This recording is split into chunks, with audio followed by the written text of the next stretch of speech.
Homemade ice cream. It's a farmer's market.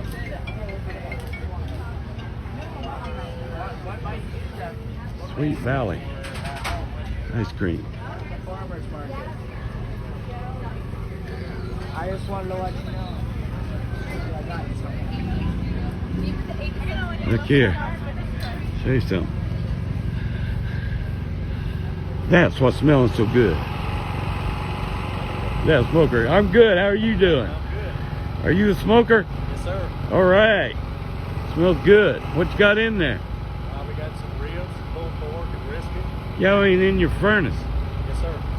Hot dogs. Well, what you burning? As far as the wood? Yeah. Cherry.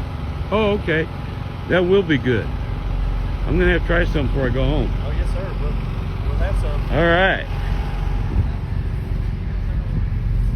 I guess just get the combo. You want us to get this?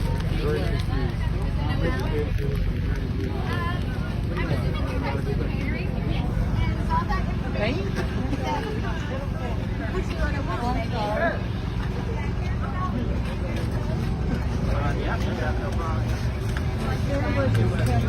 Yes, thank you so much. I appreciate that.